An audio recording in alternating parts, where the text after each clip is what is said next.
ಇವತ್ತು ನಾವು ಇನ್ಸ್ಟಾಗ್ರಾಮಲ್ಲಿ ಎವ್ರಿ ಟೈಮ್ ಲಾಗಿನ್ ಆಗಬೇಕಾದ್ರೆ 2 ಸ್ಟೆಪ್ ವೆರಿಫಿಕೇಷನ್ ಪ್ರಾಬ್ಲಮ್ನ ಹೇಗೆ ಸಾಲ್ವ್ ಮಾಡೋದು ಅಂತ ನೋಡೋಣ.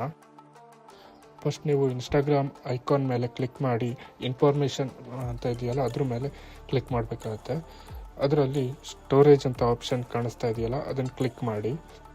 ನೆಕ್ಸ್ಟ್ 2 ಆಪ್ಷನ್ ಕಾಣುತ್ತೆ ನಿಮಗೆ, ಕ್ಲಿಯರ್ ಕ್ಯಾಶೆ ಮತ್ತು ಕ್ಲಿಯರ್ ಡಾಟಾ ಅಂತ. ಇದೆರಡನ್ನೂ ಕ್ಲಿಕ್ ಮಾಡಿ. ನೆಕ್ಸ್ಟ್ ಇವಾಗ 1 ಸ್ಟೆಪ್ ಬ್ಯಾಕ್ ಬಂದರೆ ಫೋರ್ಸ್ ಸ್ಟಾಪ್ ಅಂತ ಇದೆಯಲ್ಲ ಅದನ್ನು ಕ್ಲಿಕ್ ಮಾಡಿ. ನೆಕ್ಸ್ಟ್ ಇವಾಗ ನಿಮ್ಮ ಪ್ಲೇಸ್ಟೋರ್ ಅಪ್ಲಿಕೇಶನ್ನ ಓಪನ್ ಮಾಡಿ. ಇದರಲ್ಲಿ ಇನ್ಸ್ಟಾಗ್ರಾಮ್ ಅಂತ ಸರ್ಚ್ ಮಾಡಿ. ನನ್ನ ಇನ್ಸ್ಟಾಗ್ರಾಮ್ ಅಪ್ಲಿಕೇಶನ್ ಆಲ್ರೆಡಿ ಅಪ್ಡೇಟೆಡ್ ಇದೆ. ನಿಮ್ಮದು ಆಲ್ರೆಡಿ ಅಪ್ಡೇಟೆಡ್ ಇಲ್ಲ ಅಂದರೆ ನೀವು ಅಪ್ಡೇಟ್ ಮಾಡ್ಕೋಬೇಕಾಗುತ್ತೆ. ನೆಕ್ಸ್ಟ್ ಇನ್ಸ್ಟಾಗ್ರಾಮ್ ಅಪ್ಲಿಕೇಶನ್ನ ಓಪನ್ ಮಾಡಿ ಪ್ರೊಫೈಲ್ ಮೇಲೆ ಕ್ಲಿಕ್ ಮಾಡಿ. ಅದರಲ್ಲಿ ಮೇಲ್ಗಡೆ 3 ಲೈನ್ಸ್ ಇದೆಯಲ್ಲ ಅದನ್ನು ಕ್ಲಿಕ್ ಮಾಡಿ. ನೆಕ್ಸ್ಟ್ ಸ್ಕ್ರೋಲ್ ಮಾಡಿದ್ರೆ ಅಕೌಂಟ್ ಸೆಂಟರ್ ಅಂತ ಇದೆಯಲ್ಲ ಅದನ್ನು ಕ್ಲಿಕ್ ಮಾಡಿ. ಸ್ಕ್ರೋಲ್ ಮಾಡಿದ್ರೆ ಪಾಸ್ವರ್ಡ್ ಆ್ಯಂಡ್ ಸೆಕ್ಯೂರಿಟಿ ಆಪ್ಷನ್ ಇದೆಯಲ್ಲ ಅದನ್ನು ಕ್ಲಿಕ್ ಮಾಡಿ.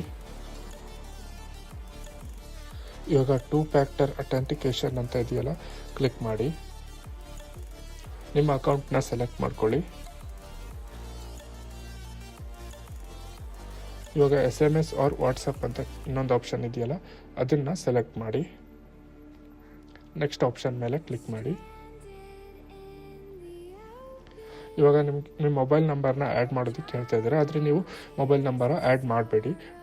ಬ್ಯಾಕ್ ಬಂದು ನಿಮ್ಮ ಮೊಬೈಲ್ನ ರೀಸ್ಟಾರ್ಟ್ ಮಾಡಿ ಮತ್ತೆ ನೀವು ಇನ್ಸ್ಟಾಗ್ರಾಮ್ನ ಓಪನ್ ಮಾಡಿದ್ರೆ ನಿಮ್ಮ ಪ್ರಾಬ್ಲಮ್ ಸಾಲ್ವ್ ಆಗಿರುತ್ತೆ.